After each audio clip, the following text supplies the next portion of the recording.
Guys, listen. 2001. Let's go. Can we go to 2001? Because Draymond Green bring me back, man. Because he said LeBron James was the best player in the NBA from 2005 to 2020, which is dead wrong in my opinion. It's just totally false. He's totally incompetent to be in the media. He's on a LeBron James platform. He's signed to Clutch Sports. He's infatuated with LeBron James.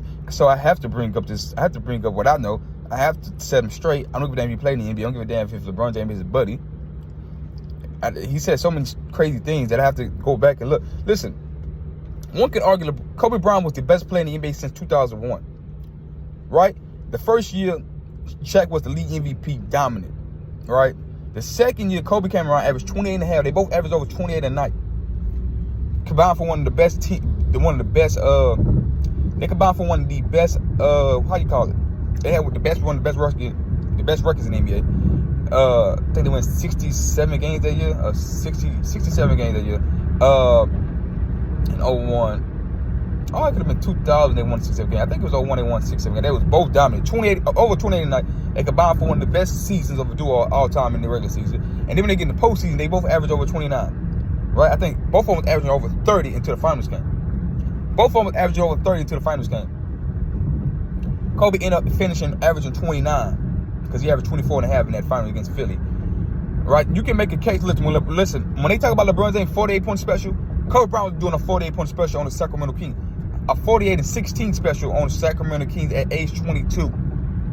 With Shaq on his team, which I think more impressive because you got to share a load with Shaq, a scoring dominant load with Shaq. Right? He did a 48.16 special in 2001 in the playoffs. In the Western Conference semifinals on the way to a sweep of the one of the best teams in the Western Conference. How about that? You don't like that 48.16 special at age 22? He go back to that very next game in the Western Conference final, the first game, and have a 45-10 special at 22. He was putting up these numbers with Shaq on his team at age 22 in 2001. And he averaged 28 and a half, and he was first team all defense. So you can say like Kobe Bryant was the best player in the league because you know why? Shaq called him the best player in the league in 2001. His own teammate called him the best player. The numbers suggest he was the best player in the league. He was the best two-way player. He was the best scorer in the league in 2001. He just had to share a load with Shaquille O'Neal. And then you come back in 2002, they repeat. And Kobe had one of his best finals statistically wise ever. I'm talking about shooting wise and all that. Against the New Jersey Nets, he averaged 27 a night, 26 point something, 27 a night, 50% from the field, 50% from three. I think 90% from the free throw line. 87, 88, something like that. I think it was 90. I want to say 90. Close to 90% from the free throw line. I think in the high 80s. So he had one of his best final series scoring. It's just Shaq was beating up against Kenyon Martin and the white guy. And he averaged over 30 again in the finals. So, and then the very next season, Kobe come back and averaged 30 on 40, almost 47% from the field, 40 and 36 from three. He was 30 points. I think almost 7 rebounds and 6 assists. He was over 30. He had 9 straight 40-point games. That's the tie with the record for Michael Jordan. That's that year. But they ended up losing in the playoff that year. But you see the stretch that he put on. Two championships in a row, come back and average 30 after a three-peat. Listen, that's how good Kobe Bryant was. After a three-peat, he averaged 30 with Shaq on his team. They did a three-peat. He had his best final series. He come back and averaged 30 for the whole regular season. That's when he dropped 55 against MJ. Right? So, and then after that season, Colorado happened. He put up 40-plus points against the San Antonio Spurs in the playoffs, making when he put up 42 or 44, right? The only game they won in the finals, Kobe went over 30. He hit the game-winning shot against Detroit. They didn't have a great series. None of the Lakers did. And then Kobe come back, Shaq and them leave. Kobe averaged 27 and a half. He missed time. They missed the playoffs. And then Kobe, and then Kobe go off, went 2 scoring titles in a row, scored 50, have 16 50-point games. Then he lead MVP, then 2 champions. So you can make a case from 01 to 2010.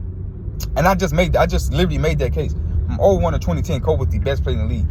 Now you had Allen Iverson winning scoring titles, but was Allen better than Kobe? Yeah, he wasn't a two-way player. Like Kobe made 9 in that stretch. he made 8 first-team all-defense. I think he made that first-team defense in the 99 season.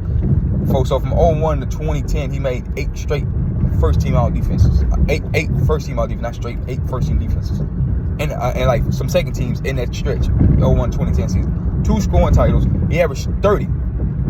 He averaged almost 30 a night.